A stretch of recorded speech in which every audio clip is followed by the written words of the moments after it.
What's up, Packers fans? Happy Wednesday. Welcome into an all-new episode of the Pack-A-Day Podcast. I'm your host, Andy Herman. You can follow me on Twitter at Andy Herman NFL. You can find the podcast at Pack-A-Day Podcast. Thanks so much for joining me today. In just a moment, I'm going to be joined by the fantastic Paul Bretle. We're going to get after it on all things Packers, Giants, Packers, Vikings, and just kind of the state of the team right now. You're going to want to stick around for that.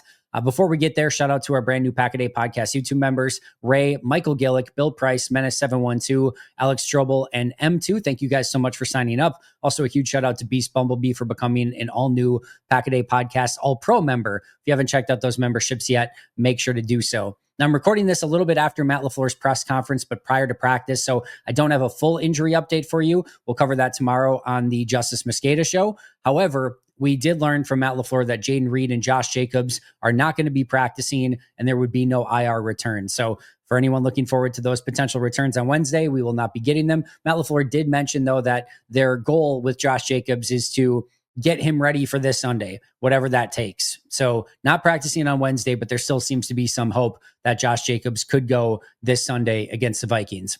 That brings us to what's on the horizon, presented by Schreiber Horizon. And what we have over the course of the next 3 weeks, but it's really the course of about 14 days once we hit this weekend, 3 NFC North games in a row. Vikings at home, Lions on the road, Bears at home. And what's really going to alter the NFC North and completely shape the NFC playoff seedings as well. Now, per the New York Times in their playoff simulator, played around with it a little bit, those 3 games, if Green Bay were to go 3-0 in those NFC North matchups, they would become a 97% chance to make the playoffs. Right now, they're about 75. So 3-0, they get to 97%. 2-1, they go to a 80% chance to make the playoffs. So you're still feeling really good. About 4 out of 5 times you make the playoffs just by going 2-1 in those next 3 games. If you go 1-2, it's right around 50%. If you win one of them, you probably want to beat the Bears or the Lions. You don't want that win to be the Vikings because they're not really in the playoff picture. But if you go 1-2, it's about a 50% chance. And if you would somehow go 0-3, it drops you to about 19% chance to make the playoffs. So 3-0, 97%, 2-1, 80%, 1-2, 50%, 0-3, 19%. What happens in these next 3 games in the NFC North is going to be absolutely massive for the Packers, the Bears, the Lions, and this whole NFC playoff picture. So buckle in. These next 15, 16, 17 days are going to be huge for completely changing the Packers' fortunes for the remainder of the season, again, as well as the rest of the NFC North and the NFC as a whole. That's what's on the horizon, presented by Schreiber Horizon. I want to tell you about a key part of Schreiber Horizon's suite of solutions. It's called the Hitch. The Hitch is Schreiber Horizon's end-to-end logistics solution, ensuring that your product moves safely and efficiently from plant to retail. Now, Schreiber goes beyond basic transportation to deliver a seamlessly integrated distribution experience. From temperature-sensitive freight to customized packaging solutions, Schreiber manages every step with precision, reliability, and care. Here's what you can expect: cost efficiency, simplified operations, scalable support, and of course, trusted expertise. So make sure you become part of Schreiber's network. They don't just move product, they connect you to one of the most trusted, well-established distribution networks in the food industry. Backed by decades of Schreiber experience, Schreiber partners with major retailers, reliable suppliers, and expert carriers to ensure your goods get where they need to go efficiently, accurately, and on time. You can find out more by snapping a picture of the QR code on your screen or going to schreiberhorizon.com. Now, it's time to talk to Paul Bretle. Now, we're being joined now by the one and only Paul Bretle. You can find him on social media at Paul_Bretle, Wisconsin State Journal. Paul, it is great to have you back. How are you doing, my friend? Excellent, Andy. Happy to be here. Likewise, always appreciate it. We've got a lot to dig into. Packers finally get a win after the last 3 weeks. Well, 2 losses now, the win. They needed this one. It felt like they needed this one. Style points be damned. They just got to win in New York. Now, hopefully they can continue that success going into Minnesota. As always, Paul, I will let you start with your key takeaways from this game. What do you got for us this week? Yeah, I'm actually going to kind of recap my post-game article. And like you said, style points do not matter in the wins and losses column, and especially in this game, given how the last 2 weeks had gone, given the opponent, a win, regardless of form, fashion, how it came, was absolutely needed. The Green Bay Packers found a way to do that. And the catalyst behind that was Jordan Love. We all know the box score isn't necessarily going to show what his actual level of play was, but by my count, I had 7 drop passes in that game, or Yeah. very catchable balls that were at least in the hands of wide receivers. And of course, if those are caught, the box score looks completely different from efficiency, from total yards that he had in that game. But overall, first off, he was very, very accurate with his passes, and just his ability to move around, to navigate the pocket, and to hang in there and deliver those accurate passes when pass rushers were bearing down on him. I mean, that aspect in particular of Jordan Love's performance, I thought was excellent. And then on that final scoring drive, it just felt like one of those situations where, regardless of what was happening, how the play was unfolding, the down and distance, like, Jordan Love was just going to find a way. And that throw to Savon Williams, I think, just kind of encapsulated that, right? Initial read's not there. He's not trying to force it. He's bouncing around the pocket. He's directing traffic, telling Savon where to go, hangs in there till the very last second as a pass rusher closes in, and then delivers a really good throw to Savon on that crucial third down. I think that one play, and then that drive in particular, like I said, encapsulated Love's overall performance. Now, having said that, in my opinion, what this win does for the Packers is it bought them a little bit of time, right? Yeah. There's the brief exhale of, okay, we got the win, and they're still 6-3-1 on the season. Everything, or I should say just about everything that the Packers want to accomplish is still 100% out in front of them. I mean, they have 5 division games still left on the schedule. Yep. Like, how they perform in those games, and 3 of them are in a row here, like, that's gonna define what this regular season is for the Packers, right? What's their final record? Do they win the division or not? Do they get a home playoff game? What's their seeding? So all of that is still out in front of them. Absolutely a reason for optimism. But we also saw throughout this game, there is still, and we know this, work to be done as well for this team to get to where they want to go. So again, there's they bought time. They have time on their side at the moment to still figure these things out on the fly. Their schedule with those division games gives them the opportunity to still accomplish what they want this season, but they got work to do. Yes, they do. And it does. I mean, I don't even want to live in the multiverse in which we're talking about a Packers loss this week to the Giants. That would feel a whole heck of a lot different, and the amount of panic and must wins and everything we'd be talking about would be a whole heck of a lot different. So yes, I'm very happy that they did buy themselves a little bit of time and give themselves, especially coming off the back-to-back losses. One of them's on Monday night. You know, Tuesday they have off. Wednesday they're a walkthrough only. Thursday's probably a light practice. Friday's a walkthrough. They don't get much time to course correct in the time going to New York. Not to mention New York goes with a new head coach and a new quarterback. I'm sure they scouted in advance, and now all of a sudden all of that preparation is at least a little bit out the window. And then they don't have much time to course correct anything. So they get the win, and now they have a full week of practice getting ready for Minnesota, a familiar opponent, one that they've scouted all year long and in the offseason and know very, very well. So hopefully this is an opportunity to even get a little bit more on track and pick up a second consecutive win. I want to go over one other play for Jordan Love that I thought sort of encapsulated his performance on the day. It's very early in the game. It's actually the third down play. They roll Jordan out, and it's a really beautifully designed play. And what I think is supposed to happen is it's sort of one of those rollout 3-level throws where you're going to have like a deep corner, a out route, and then a flat pass that are kind of coming. You're kind of reading it, deep, intermediate, short, if you need to. And they do a great job of like getting Jordan outside of the pocket. The line goes one way, the defensive line goes the other. And they're basically letting one defensive player go unblocked. And then the tight end, Josh Wiley's going to chip him so Jordan can get outside, have all the time he wants. And then they have Romeo Doubs kind of on a late in cutter is kind of like the fourth read / just in case. At least that's, again, how I kind of view it as I saw the play. We don't know the play for sure, right? But on that play, the deep and the intermediate end up right next to each other. So Matthew Golden's trying to get deep. There's nothing really there. And Christian Watson's trying to get the out route. And Christian kind of gets bumped off of his route a little bit, and they're sitting underneath it. But he looks downfield, and those wide receivers are right next to him, right next to each other with 2 defenders on him. So those are completely taken away. And then his flat play. So I mentioned Josh Wiley is supposed to pick off that defensive end. Well, Emmanuel Wilson comes out in the flat, and instead of Josh Wiley being able to pick off that defensive end, Emmanuel Wilson and Josh Wiley collide. And so now your flat player, Emmanuel Wilson, is out of the picture because he got taken out by his tight end. And the person who was supposed to block that unguarded defensive end from screaming on Jordan Love and getting him right away is now picked by his own offensive player. So he's got two wide receivers in the same spot. His short route his check down is no longer there because he got picked by his own guy. And now there's a defensive end screaming at him because his tight end got picked by his own running back. So he gets out of the pocket, avoids the rusher, cuts back inside, resets, replants his feet, sees Romeo Doubs coming over the middle, hits Romeo Doubs in stride, dropped pass. Like, that was the sort of day that was just some of the stuff that was going on around Jordan. So that, yeah, when you look at the box score, not going to be great, but to navigate a play that was pretty beautifully designed, but the wide receivers are on top of each other. Guys are running into each other. And even when you make something happen and find that fourth read, it's dropped on the play. That at times was the sort of day that it was for the offense. It's funny you bring that up because everything I just went through at the beginning, like I said, that was my post-game article. And I started that article by saying the first two possessions of the game were indicative of kind of what was in store, right? Giants offense drives down the field, puts up a touchdown.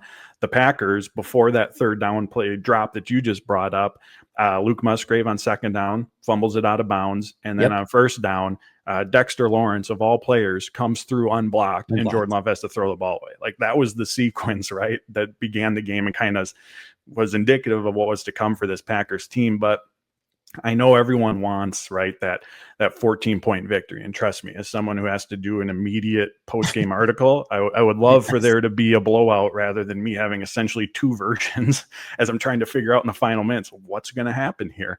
But this game was also really close to swinging in that direction. Yes. If the defense comes away, like, there were 5 interception opportunities. Packers got 1 of them. If they get 2 of them, 3 of them even, like, completely different complexion. And honestly, you could even, and this isn't to pick on one specific play, right, the butterfly effect, all that, but that missed tackle by Edrin Cooper on that third down, like, the Giants ended up scoring on that drive. Like, that goes from punt, Packers ball, put up points I think it was before halftime, right, to all of a sudden the Giants are, they get a touchdown out of that possession. So it all kind of goes back to, right, there's things to work on, things to improve, but if you'll try to find some of the positives within this as well, there were absolutely opportunities there for this game to not come down to the end like it ended up doing.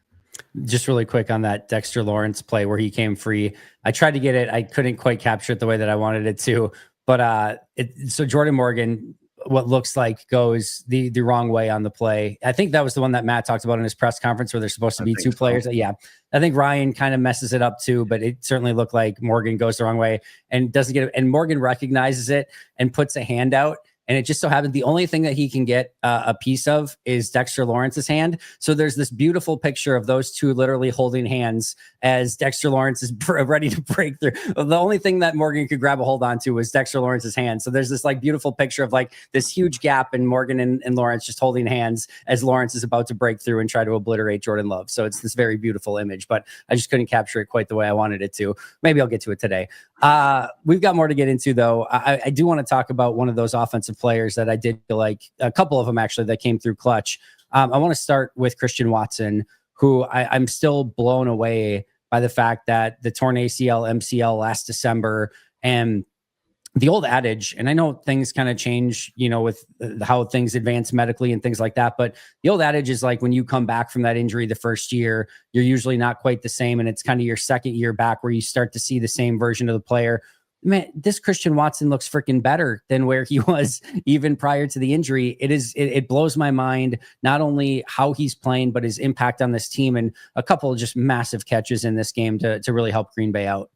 Yeah, he's been excellent. He came into this game, I think, averaging over 20 yards per catch, right? So you're getting that big playability from him that we know he brings, right? But you mentioned the big plays in this game, the touchdown reception from Malik Willis, which Watson said it became backyard football at that point. And then obviously the big play on the final scoring drive. But those other 2 receptions were really crucial as well. One was a reception on a 3rd and 1. The other was a reception on a 3rd and 7. And both of those drives ended up being touchdown drives for the Green Bay Packers. So he caught 2 touchdown receptions and picked up 2 separate third downs on other drives that ended up being touchdowns for Green Bay. So really, really impactful performance all around. I mean, beyond just the touchdowns, it's when those plays occurred. And LaFleur talks about this so much with Christian Watson. I think it's important to bring up because I think it better showcases what his actual impact is. Again, we see the yards per catch. We know the speed, size, downfield ability. Absolutely brings that. But LaFleur constantly praises him for his ability to play any one of the wide receiver positions and do so at the drop of a hat. They will move him around. I mean, that touchdown, the second touchdown he had, came lined up in the slot, ran a slot fade from that route. So there's just this added flexibility that he brings to the offensive game plan. There's the attention that he draws from defenses, which can help open up opportunities for others. And then there's his run blocking. I mean, he is a fierce run blocker. He brings this again, it's the speed that stands out, but he brings this very well-rounded skill set to the offense. And it just not only opens up opportunities for him, but for others as well. Yeah, it does. Are we buying what Matt LaFleur is selling in the fact that he wasn't supposed to pick the player on the Josh Wiley touchdown? Or are we like, there's no real reason, I guess, to have any like plausible deniability. It's a legal pick play. And if you do watch it, it does look like Christian wasn't like beelining towards the player. It does look like he was going out in his route and then almost got kind of caught off guard by the fact that the defender was there. But either way, worked out very well for Josh Wiley and the Packers. Happy coincidence, right? Happy coincidence indeed. Green Bay could use a few more happy coincidences in a game where they dropped 7 passes and 4 interceptions. Yeah, they could have used that one for sure. I want to talk about a couple other ones too on offense. Malik Willis. I mean, the job that he has done as a backup quarterback, man, for a throwaway 7th round pick. I guess it's never a throwaway 7th rounder in Green Bay. You sometimes get Rasheed Walkers and, other Carrington Valentines out of that. But for what felt like a pretty throwaway 7th round pick to get, in my opinion, one of the best backup quarterbacks in all of football and somebody that's been able to come in at a moment's notice and just be, I mean, really just stone cold. And Matt LaFleur kind of talked about that too, of like how he talked to him. And it was like, there was no panic. There was no worries. And that's, I think, kind of how fans felt too, of like, oh, all right, Malik's in, this will be fine. We'll see what kind of happens. But there's not that panic that you usually have of like, oh my God, the starter's down, the backup's in. He came in again and just did work and found a way to get a really crazy touchdown pass to the aforementioned Christian Watson. Yeah, I'm glad you mentioned what Matt said about Malik and that his heartbeat doesn't ever seem to elevate regardless of what the situation is. And I was going to echo those sentiments. I mean, having the ability to talk to him right over during his time with the Green Bay Packers. I mean, LaFleur often mentions how even keeled Jordan Love is and how that's kind of one of his superpowers, right? I think Malik Willis would absolutely give Jordan Love a run in that regard for just being steady. Doesn't matter what the situation is, what's being asked of him, the situation he's stepping into. And there is this, that presence, I think, absolutely matters very much at the quarterback position as well, right? And the fact that Willis has had these past experiences with the Packers where he stepped in, has guided them to victory. I mean, you have to think that when he does come on the field in that situation, the players around him, the coaches, there isn't this, okay, what do we do now type of feeling. We've been here. We know what he does. We know what he can do. Let's just go out there and do it. Like, there is this confidence because of how he's executed in the past. And then obviously behind the scenes, the meeting rooms, practice field, the Packers, players, coaches see that from him daily. But at this point, I mean, he just steps in, does the job that's asked of him, and does it at a high level.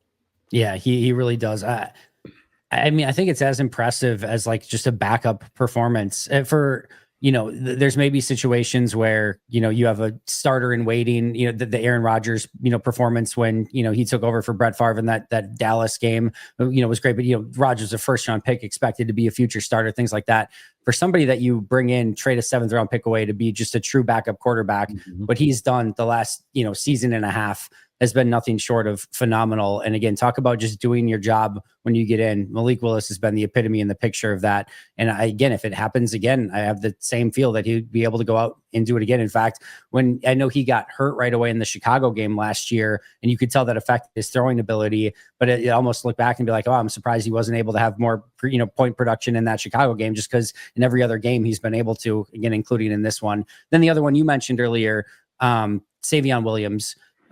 Guy showed up in a walking boot to the game, but on the day of, and wasn't really even supposed to have a role on offense in that game. I think Matt said like he was surprised even to see him out there at the wide receiver position, basically. But obviously some of the other injuries played a factor in that. And man, his number has really not been called down the field at all so far this season. Some of the reverses, end arounds, pop passes, things like that, but nothing down the field, at least not anything of real significance. Yet he gets an opportunity in one of the biggest moments of the season so far, in my opinion. And he comes up with a massive contested catch, something he did really well in college and showed, again, maybe some of that future capability of him in this offense.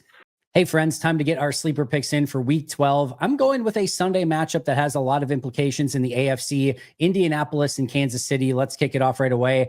Travis Kelce, fewer than 49.5 receiving yards. He's been pretty good as of late, but I think Indianapolis is going to keep him in check. Patrick Mahomes, fewer than 271.5 passing yards. It's a lot of yards in the modern NFL. I know the Colts defense has been a little bit up and down, but I think they hold Patrick Mahomes and Travis Kelce in check. And then on the flip side, Jonathan Taylor, this is a must win for Kansas City. They have to find a way to beat Indianapolis, and I think they'll do that by keeping Jonathan Taylor in check. So Travis Kelce, fewer than 49.5 receiving yards. Patrick Mahomes, fewer than 271.5 passing yards. And Jonathan Taylor, fewer than 88.5 rushing yards. Make sure that you get your picks in over at Sleeper. Plus, right now, you can get a 100% match up to $100 by utilizing code PACKET-A. Yes, a 100% match up to $100 by utilizing code PACKET-A. Terms and conditions apply. Check out Sleeper for details. Available in over 25 states nationwide. So what are you waiting for? Get your picks in right now. Yeah, I wrote about Williams, that play, for the State Journal for this morning. And so he came into this game with 9 targets. On the Packers, that ranked 9th. His average depth of target, according to PFF, was 2.2 yards behind the line of scrimmage. Of those 9 targets, 7 were behind the line of scrimmage. He didn't have any targets before that play against the Giants beyond 10 yards downfield. So to say that in that situation, 3rd and 10, I think there's just under 6 minutes left in the game, to say that he was an unlikely option, one, just from a sheer target perspective, 2, from where his targets came from on the field, to be the guy who comes up with the 33-yard reception, to say he was an unlikely source is maybe an understatement, right? Given how he's been utilized up to this point. But I mean, massive play, because the Packers in that situation, if that play doesn't end up working out, like I said, there's under 6 minutes left. They're punting. The way the Giants were just churning out positive gains, not a lot of chunk gains on the ground. I think they, as a team, the Giants averaged under 4 yards per rush, but credit to them, they just stuck with it. I think they ran the ball like 38 times in that game, and just 3 yards, 4 yards, 3 yards. And in part, that's a big reason why New York was so successful on 3rd and 4th downs in that game, is because they were operating from a lot of 3rd and short situation, advantageous spots for an offense. So given how that game was unfolding, given the Giants controlling the time of possession, I mean, they took out of a little bit of the formula from how Carolina approaches Green Bay Packers team, right? We're just going to stick with our run game. Might not be getting 7-8 yards a pop, but we're going to stick with it, slow the game down, limit the number of possessions, keep the Packers offense off the field. And it worked and helped keep this game close. So I say all that to say this: if Williams doesn't come up with that reception under 6 minutes to go, it's not a guarantee that, you know, the offense gets the ball back, or at least gets the ball back with a good amount of time to work with, to then have to go drive the field to go put up points on the board. So one of the plays of the game, obviously, and again, just given the circumstances where it took place on the field, just not someone that we would have predicted, right, coming down with that big play, but it was huge. And you know, we've talked about the start, right? The path that the Packers were potentially going down with a win versus a loss, massive play. No, very much. I'll add on top of that too, of like, even if they get the ball back, and even if they're still only down 1 point, I'm not sure there's a field goal distance that you feel comfortable with in that game. Like you might need a touchdown to go in that game. So if you get the ball back with 1 minute and 15 seconds, 1 timeout or no timeouts or something, it's not just, hey, let's get the into field goal range, even though we're only down a point. It's, we might need a touchdown here, because I don't know what distance you line up at that you feel comfortable after those first 2, extra points in that game that completely go awry. So that, again, it's just such a massive play in that game. And again, potentially a season altering play as well. We heard from Matt, obviously, again on Monday. And one of the things that I was slightly surprised about, and I'm interested in your thoughts on this as well, is he was kind of asked about Luke Musgrave, and Luke Musgrave only played a couple snaps in the second half of this game. And I think the easy conclusion to jump to was after some of the poor play and the drop / fumble sort of scenarios that he was in, he got benched in the second half of that game, or at least they gave, Fitzpatrick and Wiley a little bit more opportunity. And then hearing from Matt on Monday, it was more of like, yeah, we've got to find a way to get him in the game more and keep him involved. And he's an important part of this offense. I was kind of not expecting that. I was kind of expecting it to almost be like, yeah, it's a competition and it's going to be a real battle for snaps in here on out. And it was almost the opposite of like, yeah, not only is Luke the guy, but we got to get him more involved.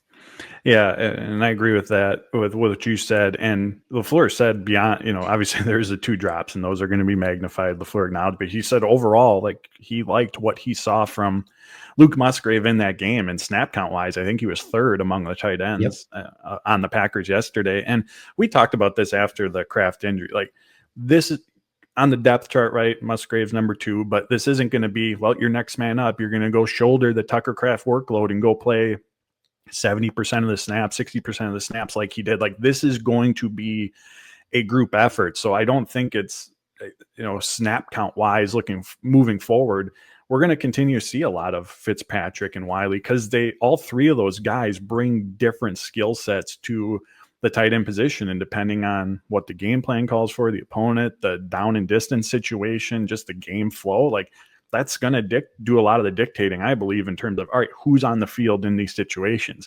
Now, in terms of Musgrave getting more opportunities, and you can speak to this better than I, but I feel like there's still more room for LaFleur and the offense in terms of how they utilize him, like what his strength is, right? The speed, the size, stretching the field. I think there's more opportunities to let Luke Musgrave go be Luke Musgrave. Yeah. And again, he's going to have to do the dirty work, right? He's going to have to block. Like, that's just part of playing tight end in the NFL. It's part of not being a predictable offense, right? When you have your tight ends who can handle different roles. But I think there's still more room. And who knows, maybe that's what LaFleur was referring to, right? Not just beyond snaps, but like how he's being utilized. But I think there's just more opportunities to get him involved in the offense in terms of what he does well. Because if they can unlock that ability that we know he brings to the table, I mean, man, that can do a lot for the offense, because that is just, when you have a tight end who can stretch the defense vertically, that opens up potentially a lot more for everyone else within the offense and how defenses are game planning for you. I think some of those vertical seam plays, as well as the intermediate and deeper crosser plays that you can get him on, some off of play action a little bit. What I don't think you want to continue to do is do some of the Tucker Kraft stuff where the little tight end screens and the little plays out in the flat where Tucker is just a yak monster and is going to break tackles and get upfield, and he's going to get every extra inch after the play. That's just not who Luke is. Like, we've seen Luke in the flat, at times it's almost like he's getting himself down even before the defender is. And, or again, this past week, we saw some of the issues with the drops and and or fumble sort of plays. I just think they've got to figure out a way. Again, you want him, maybe he has to do his heavy lifting before the catch, meaning getting open down the field. And then once he catches the ball, that's probably where it, for the most part, is going to end. You don't want to get it to, the plays where he gets it at the 1 yard ahead and then now has to do all the heavy lifting after the catch, if that makes sense. So I just think they have to maybe switch up a little bit of how they utilize him. And if they're looking to do some of the same stuff they did with Tucker Kraft, I'm not sure that Luke Musgrave is a great option for that stuff. Yeah. And this last game isn't a great sample size to go off of for this, because obviously Jacobs exited the game. Golden, I think, ended up playing just 19 snaps in his first game back from the shoulder injury. But those are 2 players outside of the tight end position when you're looking at, all right, how do we try to recreate as best we can that yak element that Tucker Kraft brought to the equation within this offense? Because you look at that tight end room currently, I mean, that element doesn't seem to be there with the players that they have available for them. So how do we still find a way to have that present. Again, I look at Golden, I look at Josh Jacobs, finding ways to get them the ball moving forward, or Manuel Wilson, Jaden Reed when he comes back at some point this season. So there has going to have to be other ways beyond the tight end room that the Packers try to make up for not having Tucker Kraft. Total agreement on that. Speaking of Jaden Reed, we got some injury updates. It sounds like Josh Jacobs is going to be week to week, potential to play if the swelling goes down on Sunday, but obviously they're going to have to monitor that. Quay Walker, we're going to have to keep an eye on with some of the stinger issue that he had. There seemed to be a smile and a hint that maybe either or both of Jaden Reed or Marshawn Lloyd could be, not maybe activated for this week, but maybe open that practice window, that 3-week practice window for both players. If that would happen, that would be a huge step for either of them. Thoughts on where Green Bay stands and kind of some of these injuries and what you're keeping an eye on Wednesday when we get to the first practice? Yeah, I mean, Wednesday is going to be it sounds like a big day for a lot of those players. Golden and Quay Walker were two players that LaFleur said he'd have a better idea of kind of where they're at once they get to Wednesday. So we'll see what their practice statuses are. And then similarly with Reed and Marshawn Lloyd, I think he said something effective. We'll see how these next 2 days go, being Monday and Tuesday, getting into Wednesday, in terms of whether or not they'll be able to return to practice at this time. And without Quay Walker, we saw Isaiah McDuffie, I believe, took over kind of as the middle linebacker role. Yep. And then Tyron Hopper got those snaps when they were in their base look with Edgerrin Cooper. And then, like you said, Josh Jacobs, up in the air right now, kind of what to expect from him in terms of availability for this week. But Manuel Wilson, again, when wasn't a ton of like super flashy plays, but came in and executed his job. And then going back to that Savon Williams, I know you posted about it as well, but that pass blocking rep from Chris Brooks to pick up the Giants blitzing linebacker, to give Love that time to survey the field, direct Williams downfield, and then make the throw. I mean, just terrific. The saying is backers on backs equals sacks, and not when Chris Brooks is in there. I don't think I've ever seen, I tweeted this out as well, as you mentioned, but I've seen like a running back, like just pancake, a linebacker in the past, and that looks cool or whatever.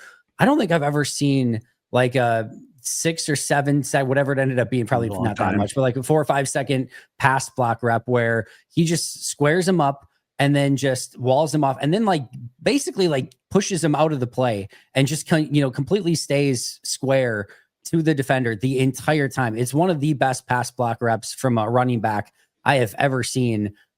He completely, like, that linebacker is not going to want to watch the tape of that play, coming off of that game. That's not going to be one that he wants on his highlight reel, that's for sure. But for Chris Brooks, absolutely. Just a couple things, defense really quick. I do feel like people are starting to catch up a little bit to just how well Javon Bullard is playing in this defense, which is awesome. I said last year, the idea of his demise or him not being able to play, I thought was extremely overrated. I liked a lot of what he did last year. It still felt like he was sort of finding his spot. I kind of still, or at least going into the season, believed he's a better safety than maybe a slot player, but he's also taken a massive jump as a slot player this year. As just a true slot defender from a coverage standpoint, he's doing great. Even in some of the situations where in man-to-man in the slot that prior he was, and we even saw in training camp, like it was almost like brutal at times, the coverage snaps in man-to-man, and these are one-on-ones, so they didn't mean anything, but it looked like at times. Even now in one-on-ones in game situations in man-to-man, like he looks much better even in those scenarios. It's really impressive to see his second-year jump. And I tweeted this out too. It's one of those rare second-year jumps where not many people are talking about it. I'm glad he's starting now to get the recognition. Yeah, I think there's two things in his game that we can point at and say, this is an ascending player, right? Who's making that jump? One, it's just the play speed. I mean, he's seemingly everywhere, right? And everywhere. That comes from just confidence, understanding your job, how the offense is attacking you, where you need to be, and then just reacting. And I think the other sign of the growth that he's shown is, I feel like especially over the last few weeks, he's getting more deep safety snaps, right? Next to Xavier McKinney, and more of those kind of early down base looks that the Packers are in. And for a coaching staff to put more on a player's plate, right? Not just you're handling the slot responsibilities, but to say, all right, now in these situations, you're going to go do this more often. That speaks to the confidence that they have in him by saying he's doing a really, really good job with his current role. let's see what else he can now bring to our defense. So I think those two aspects speak to where he's at, his confidence, and his level of play. There are a few players that I enjoy more than when he triggers downhill, especially on some of those like wide receiver screens and things like that. He is just a blur, and he's there and in moments notice. And one of the things that's really impressive too is so many players that play like this, you'll see them maybe overrun the play, and he, knock on wood, you don't really see that from him a ton. Just a really impressive season. I don't know if I want to talk special teams or not. I'll just say the kicking situation remains a major question mark. We'll keep an eye on Brandon McManus this week. And I do think Daniel Whalen deserves a lot of credit for how he punted in the swirling winds and put Green Bay's defense in some advantageous situations last week. Yeah, 100%. I mean, he got one of the game balls after that victory, and rightfully so. Like you said, his ability to flip the field position in several of those punt attempts, and with how, going back to again, with how the Giants offense wanted to attack Green Bay by slowing the game down and trying to just run the ball. One of the best ways to help your defense out is like, all right, if the opponent's going to do that, at least make them have to go, right, 80 yards, 85 yards, because the odds of them then converting those opportunities with that style of play into a touchdown becomes more difficult. So he was a big part of that victory.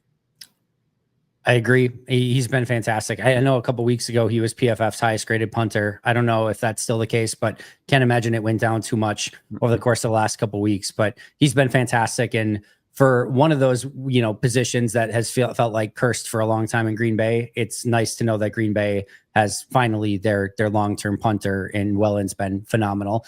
Really quick thoughts on Packers Vikings going into this week. I'm just a little bigger picture approach. I mean, this next 3 games it's massive. I mean, this is going to be a big part. I don't want to say it's going to determine the season, but it's going to play a key role in all right, where are the Packers at going into this final stretch? Are they in an advantageous position going into the last month of the season, or are they going to have to play catch up? So big stretch of games upcoming. Yeah, I totally agree. These 3 in the NFC, I mean, 2 in the next, 10 days or so, with Minnesota and Detroit, just a massive stretch of games. In Chicago, obviously first place in the NFC North, and you've got that 2 huge games coming up. They have 2 games with Chicago in a 3-week period, with what is it, Denver sandwiched in the middle of those 2. So it's going to be, really matter. Even the non-division games like Baltimore and Denver, like even the AFC games are going to be what are going to feel like big fight feels as well. So this schedule is going to have its share of challenges the rest of the year, but I'm looking forward to it and seeing how this team ultimately responds to it. Paul, I'm looking forward to talking to you next week again. Where can we find all of your incredible work? Appreciate it, Andy. Follow me on Twitter at Paul_Bretle. Find all my written work over at the Wisconsin State Journal, and then ESPN Lacrosse Sports Lead, Monday through Friday, 3 to 6. Yeah, he does a phenomenal job. Make sure to give him a follow again at Paul_Bretle. You can find me at Andy Herman NFL. That's going to do it for us today. But until next time, and as always, go Pack Go.